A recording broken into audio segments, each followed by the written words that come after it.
All right, Jesse on Fire, welcome back to the channel. I have two topics to talk about today. This might be a pretty quick video, but I intend for it to be a quick video, but that usually just doesn't work out. So we're gonna talk about two things. I'm gonna talk about Khamzat Chimaev, I believe that I'm saying that correctly, Khamzat Chimaev, some of his quotes that are amazing, and we're gonna talk about the Herb Dean and Dan Hardy situation. So before I do that though, if you don't mind, subscribe, ring the bell, all of those things, just press all those buttons. Like there are like a ton of, press the like button, press the comment button and then write some shit, and then press the subscribe button and then press that bell button, just press buttons. Anywhere you see a button, just press it. So I also have so we'll do MMA and then I have a comment after the MMA talk because I just want to make sure that everyone is clear which side of the fence I'm on a particular issue that's going around right now and how strongly I feel about the people on the other side. All right. Like I'm going to say some things, probably going to lose some subscribers, but it's just something that's going to happen. So it's just something that's going to happen. You guys asked for more, this is what I actually think. I gave you a UFO video. I gave you a nuclear weapons terrorism video. So this is just going to start leaking out, like my belief system, etc. But first of all, let's talk about Herb Dean and Dan Hardy, because here's the deal. This is what I thought happened. I was like, I bet you that Herb Dean saw the guy's body position and all that, and he thought the guy was defending himself because he had his head up, he had his arm up, so it did look like he was defending himself. And to everyone else, they had an angle on the guy's face, which clearly was not looking in the direction of his opponent. He was looking into outer space. It was like, that's why, Herbert is literally sitting there like this and he's like looking, he's like, you want me to hit this guy? Like, I mean, all right, and he gave him a couple kind of 50% shots and then Herb, he actually gave him 3, dude.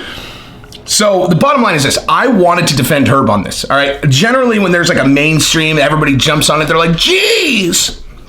If it has to do with, if the reaction is kind of like, with Max Rashkov and everyone was like, well, listen to him he said he didn't want to fight. I mean, geez, who is this Drysdale character trying to get him to fight? Unbelievable. I'm like, shut up, okay? Just shut up, all right?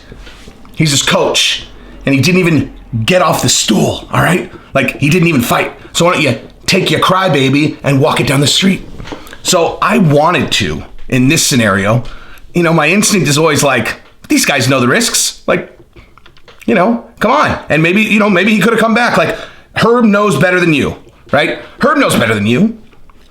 Then I watched the replay 5 times. And my goodness, like, there's nothing to defend there. That was awful. Like, that was so bad. It was so bad.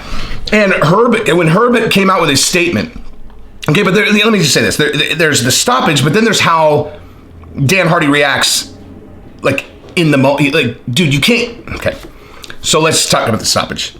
Awful stoppage.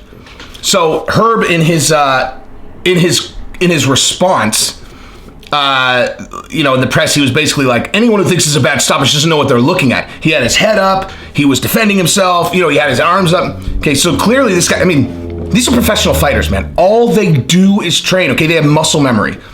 Clearly, muscle memory told the guy, or just like plain instinct of human being, like, well enough that someone's trying to hurt you, so you put your arm up. So if Dean would have, if Herb would have not been able to see the guy's face, I do think that Herb could see him, and I don't think he had a perfect angle on his eyes. I think that's what was going on. It was like he was looking at his body position, and he just didn't have a view of his eyes. And so that's his fault for being out of position, number one. But here's the thing. In Herb's response, he said he was tracking his opponent with his eyes. Bullshit. That is not true.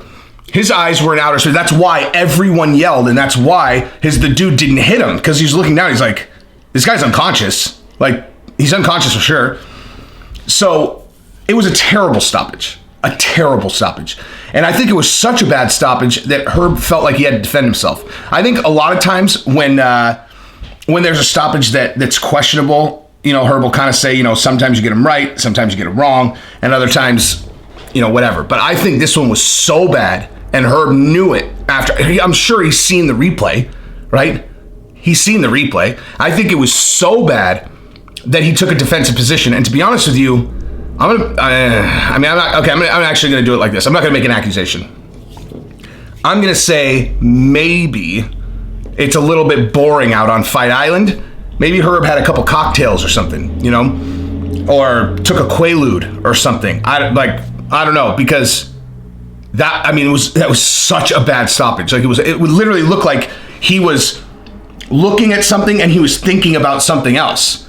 I mean, because not only that, I could see how maybe he's like, okay, he's in his position to defend himself, but then the guy hits him and he doesn't even move his hand. He's just and he actually hit, and it took him hitting him 2 more times before Herb was like, oh, he's actually not defending himself.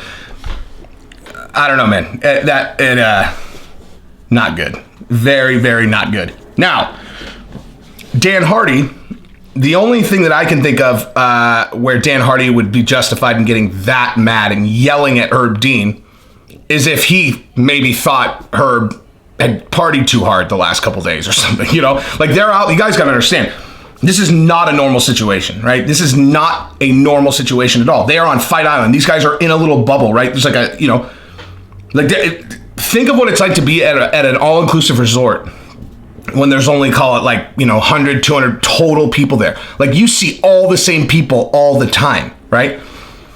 Normally you go to an event, the referee comes in, he refs the event, and then they leave. You have no idea what he's been doing for the last 2 days. You have no idea whatsoever.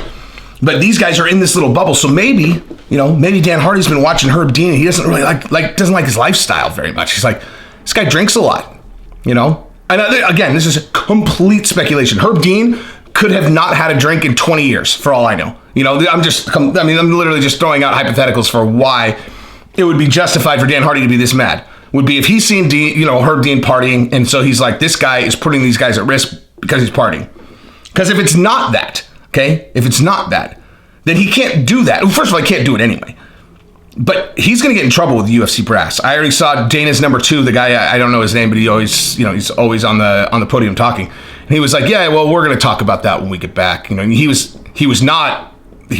definitely not on Dan Hardy's side. That's for sure. You're the announcer. Like, you're representing the UFC brand, right? Like, that matters. Like, you're representing the brand. You can't go, wow, these referees that we chose to come out here are really putting these fighters' lives at risk. Hello, you're an ambassador for the brand. You can't say that. You can't scream bad stoppage. You can scream that, stop the fight, if you're really concerned about the guy. Let it go after that. Let it go until you're off the microphone. Just don't say it into the microphone. If you want to make a thing about it, don't make a thing about it during the broadcast. What good is that going to do anyway? Dude, I get it. Passionate, emotional people, but you're grown up, dude. Okay? I'm a very passionate, very emotional dude. In business, I keep it together. Okay? I would say, stop the fight. You might hear me quiet for a minute on the broadcast. They're like, oh, where'd Jesse on Fire go? And I might just be like, but I always am thinking, what am I doing here? What's my external? I would never do that. I would never talk about it into the microphone if I'm a UFC announcer. Never. And I'm not trying to take Dan Hardy's job, but you can give it to me if you want. Yeah, that's pretty much what I have to say about that. Now, let's talk about Khamzat Chimaev. Okay, so this guy has 2 first-round finishes in 10 days. He's ready to go again. I mean, no joke, looking at that guy, it looks like you could basically line up that entire division if it's anyone that's, in the under the top 10 or top 8. Just line him up. I think he'll finish any of them in the first round. He'll just go back to back to back to back days. He's just in training. That's the thing that people don't even realize. It's these guys train for months and months and months. They get a fight. If they go out there and they finish the guy in the first 2 minutes, they could literally fight the next day. They could fight that day, right? The only reason you need a big break in between fights is if you take a bunch of damage. If you take no damage whatsoever, you take a guy down, you smash their head in, you can go to the next day. This guy's very good. This guy's very, very good. And if I'm not mistaken, he is a welterweight. Yep. welterweight. So stick him in there with Usman. I would love to see that fight. I'm telling you, man. Usman's day, like Usman has a formula where he's going to have a tough time, and it is these guys that are phenomenal wrestlers, right? Him, Gilbert Burns. So we'll see if Usman gets through these guys, he's the man. But this guy is a beast. So yeah, that's pretty much that. So the one thing that I wanted to talk about, the other thing I was going to talk about. I was just watching this press conference, okay? And it was a bunch of doctors that got together and they were talking about COVID. One of the things that I just learned is the LA Teachers Union, or one of the LA Teachers Unions, has said that in order for them to come back to school and teach the kids, which the CDC is recommending that they do, there hasn't been a single, not one case in the entire world where a kid gave COVID to a teacher. Zero. Not one, okay? So that CDC is recommending that they do that. The LA Teachers Union, or one of the LA Teachers Unions, said, well, first of all, they want money, but then they were like, we're not going back to school unless you defund the police. Defund the police in order for them to go back and teach kids. Read my mind. Ready? It's a 3-word sentence I'm going to say, okay? That is my response to any of these teachers in that union who stand by that position. Ready? What is it? 3 words. Guess. Fire them all. Okay? Fucking fire them all. That's my response. Okay? Defund the police for you to go back and teach. I pay tax dollars, okay? We all pay tax dollars for you, public school teacher, to teach our kids. Now, is anyone going to say that you guys have a real bang up situation as public school teachers? No, we're not. But that's your job and you get paid to do that. And you think you're in a position to tell us to take the most radical, ludicrous step in the history of America? Defund the police. Defund the police. The stupidest thing I've ever heard in my entire life. And that's your demand for you to go teach our kids? Fire them all. Fire them all. Fire them all. They'll be the only people that I'm happy lost their jobs, okay? Everyone else has lost their job. I feel very, very sorry for them. I've been unemployed before. It's the worst thing ever, except for maybe dying of COVID. Anyway, that's what I got. So subscribe to the channel, ring the bell. Peace.